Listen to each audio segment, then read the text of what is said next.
Hello students, अस्सलाम वालेकुम। उम्मीद है आप सब खैरियत से होंगे। हमने फर्स्ट ईयर मैथमेटिक्स के लास्ट लेक्चर में एक्सरसाइज 8.3 का question number 2 part A complete कर लिया था। पार्ट ए में टोटल 3 पार्ट्स थे और मैंने आपको पार्ट नंबर 3 करवा के बोला था कि पार्ट नंबर 1 और पार्ट नंबर 2 आप पार्ट नंबर 3 की हेल्प से कर सकते हैं। अगर नहीं हो रहा है, कोई प्रॉब्लम है तो कमेंट बॉक्स में बताइए, मैं आपकी ज़रूर हेल्प करूँगा। आज हम क्वेश्चन नंबर 2 का पार्ट बी करने के लिए जा रहे हैं। देखते हैं इसमें हमसे क्या पूछा जा रहा है। Use the binomial theorem to compute the values of the following correct to 3 places of decimal. कहता है कि बाइनोमियल थ्योरम के ज़रिए 0.98, ये पार्ट 3 है, 0.98 की पावर 7 फाइंड आउट करो और जो अपना आंसर दो वो दो correct to 3 places of decimal. इसका मतलब क्या है, जब आंसर आएगा तो मैं आपको बताऊंगा इंशाल्लाह। तो सबसे पहले तो आप देख लें, जो आपको सवाल दिया हुआ है 0.98 की पावर 7। अगर आप चाहें तो 0.98 की पावर 7 आप अपने कैलकुलेटर में निकाल सकते हैं। आपका आंसर आएगा 0.8681255332। लेकिन हमें यही काम, यही आंसर ला के दिखाना है with the help of binomial theorem. तो with the help of binomial theorem के लिए हमें 2 टर्म्स चाहिए। यहाँ पर एक टर्म दी हुई है, तो हम 0.98 को पहले 2 टर्म्स में इस तरह लिखेंगे कि फाइनल आंसर हमारा 0.98 ही आ जाए। तो 0.98 की पावर 7 है। अगर मैं चाहूँ तो मैं इसको लिख सकता हूँ 1 - 0.02। आप चेक कर लें अपने कैलकुलेटर में, 1 - 0.02 0.98 ही होता है, तो कोई फ़र्क नहीं पड़ेगा।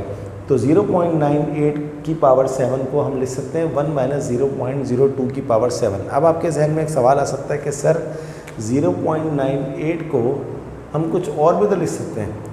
फॉर एग्ज़ाम्पल कोई बच्चा बोले सर हम 0.98 को लिख सकते हैं 0.96 प्लस 0.02। अभी चेक कर लूँ पहले, फिर मैं आपको बताता हूँ। 0.96 प्लस 0.02, यस 0.98 आया, ये कर सकते हैं आप, बिल्कुल सही है। लेकिन इस तरह करने में आपको ज़्यादा प्रॉब्लम्स आएंगी। तो कोशिश किया करें जब आपको बाइनोमियल थ्योरम की हेल्प से सवाल करना हो तो आप उसको 10 में या ज़ीरोज़ में या 1 में जो है वो लिखेंगे तो ज़्यादा आसान हो जाएगा। तो इंस्टेड ऑफ राइट 0.96 प्लस 0.02 और भी कर सकते हैं, 0.95 कर दें, यहाँ पर 3 कर दें, तब भी आंसर सेम आएगा। बट इस तरह आपका सवाल बहुत लंबा हो जाएगा। तो जो बेस्ट है वो ये है कि 0.98 कैन बी राइट 1 - 0.02, तो ये ज़्यादा आसान हो जाएगा। इस तरह फ़ायदा क्या हुआ कि a हमारे पास आ गया 1, पहली टर्म को हम a कहते हैं, और b हमारे पास आ गया -0.02, दूसरी टर्म को हम b कहते हैं। अगर माइनस में होगा तो हम b वाली टर्म के साथ माइनस की साइन लगाएंगे। और n क्या होता है, जो पावर दी हुई है, यहाँ पर पावर क्या है 7। तो अब आपके पास a भी आ गया, b भी आ गया और n = 7 भी आ गया। तो हम फार्मूला नंबर 1 ही यूज़ कर रहे हैं क्योंकि फार्मूला नंबर 2 बहुत लेंदी हो जाता है। ये हम प्रीवियस लेक्चर्स में बता चुके हैं आपको। तो क्या है फार्मूला, NC0। तो n यहाँ पर क्या है 7C0 a की पावर n। अब यहाँ पर a जो है वो 1 है। आप जानते हैं कि 1 के ऊपर पावर कुछ भी आ जाए आंसर 1 ही होता है, और 1 से कोई भी चीज़ मल्टीप्लाई हो जाए तो वही चीज़ आ जाती है। तो लिहाजा जहाँ जहाँ फॉर्मूले में a है वहाँ पर आपको 1 रखना है, लेकिन 1 रखने से कोई फ़र्क पड़ेगा ही नहीं। तो इसलिए मैं a को कंसीडर ही नहीं कर रहा। हाँ, अगर a 1 के अलावा कुछ और होता, अदर देन 1 होता, तो फिर मैं लाजमी रखता इसको। तो इसलिए आप देखिएगा मैंने कहीं पर भी a नहीं रखा, क्योंकि 1 रखने से कोई फ़र्क पड़ता ही नहीं है।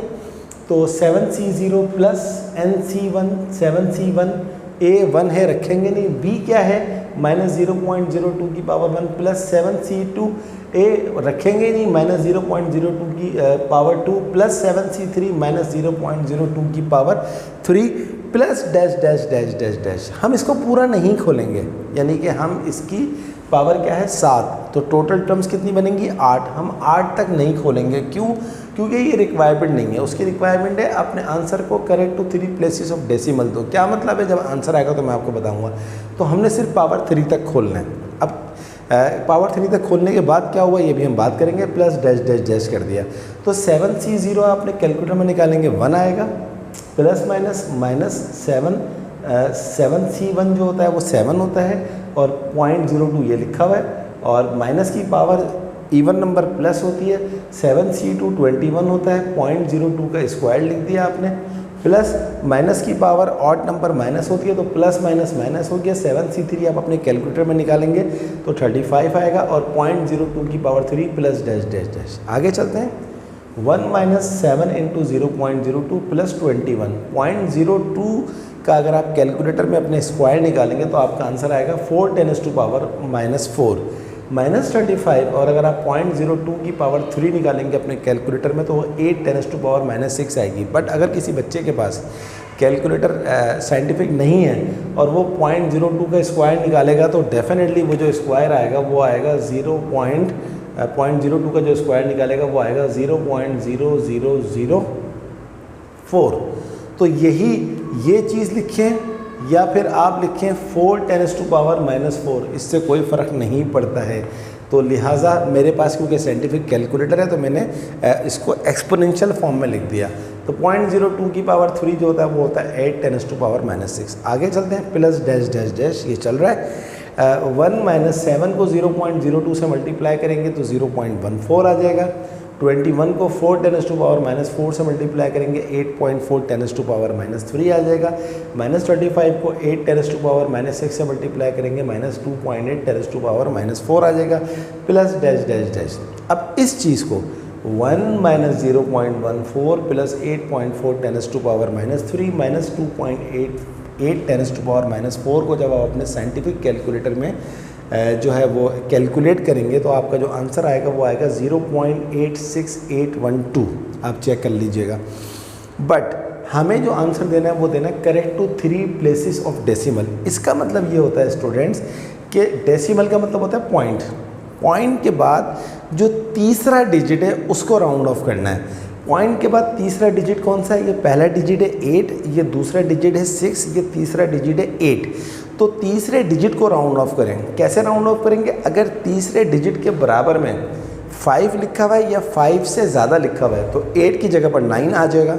लेकिन अगर थर्ड डिजिट के बराबर में 5 से कम लिखा हुआ है तो 8 एज इट इज़ आ जाएगा। तो देखिए 0.86 और थर्ड प्लेस पे क्या है? 8 है, तो 8 एज इट इज़ आ गया क्योंकि इसके बराबर में 1 है जो कि 5 से छोटा होता है।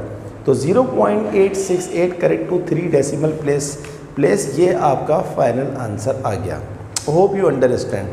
अब आपको समझ में आया होगा कि हमने इसको पूरा क्यों नहीं खोला, क्योंकि रिक्वायरमेंट जो है वो सिर्फ ये है कि correct to 3 places of decimal.